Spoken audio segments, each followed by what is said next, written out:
भारत की पूर्व प्रधानमंत्री इंदिरा गांधी की आज ही की तारीख यानी 21 अक्टूबर 1984 को उनके अंगरक्षकों ने गोली मारकर हत्या कर दी थी। इस हत्याकांड के बाद से देश सन्न हो गया था। इंदिरा गांधी की हत्या से पहले और उसके बाद देश में बहुत कुछ घटा।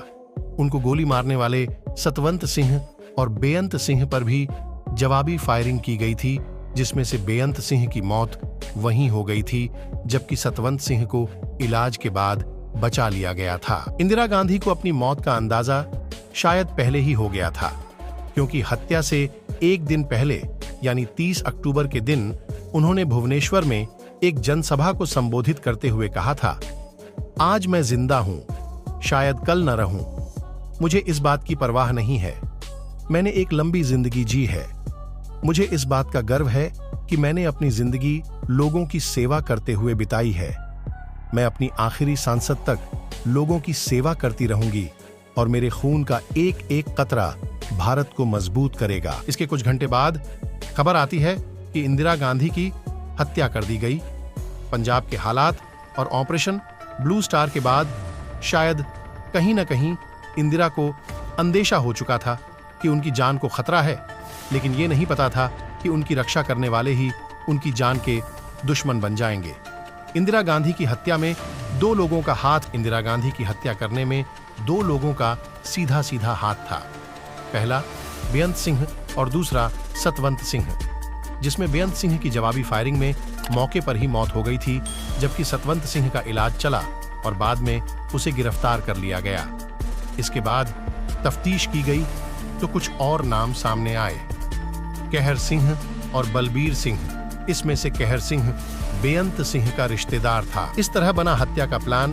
पुलिस की चार्जशीट के मुताबिक ऑपरेशन ब्लू स्टार के बाद बेअंत सिंह अपने चाचा कहर सिंह के साथ अक्सर गुरुद्वारे जाया करता था।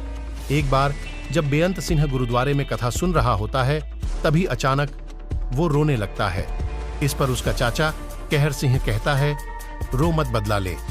यहीं से बेअंत सिंह के अंदर इंदिरा गांधी की हत्या का ख्याल आता है। शुरुआत में ये बात बेअंत सिंह और कहर सिंह के बीच में ही रहती है, लेकिन बाद में बलबीर सिंह भी इस प्लान का हिस्सा बनता है। इसके बाद सितंबर के महीने में एक ऐसी घटना घटती है जिसके इस प्लानिंग को मजबूती मिलती है।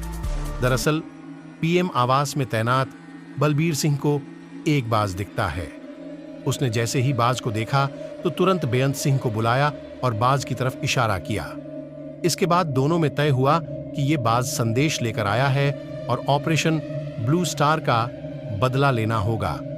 बता दें कि बाज का रिश्ता सिखों के 10वें गुरु से था। हत्या से पहले बदलवाई ड्यूटी पुलिस के मुताबिक इंदिरा गांधी की हत्या से पहले सतवंत सिंह और बेअंत सिंह ने अपनी ड्यूटी बदलवाई थी। 30 अक्टूबर को सतवंत सिंह ने एक कांस्टेबल से कहा था कि मेरे पेट में दिक्कत है और तुम्हारी जो पोजीशन है उसके पास में ही टॉयलेट पड़ता है। ऐसा कहते हुए उसने ड्यूटी एक्सचेंज कर ली।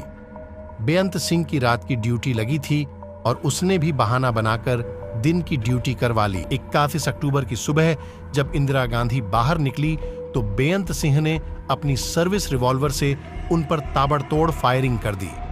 इसके बाद इंदिरा गांधी जमीन पर गिर पड़ी। इसके बाद बेअंत सिंह सतवंत सिंह पर चिल्लाते हुए कहता है कि देख क्या रहे हो, गोलियां चलाओ।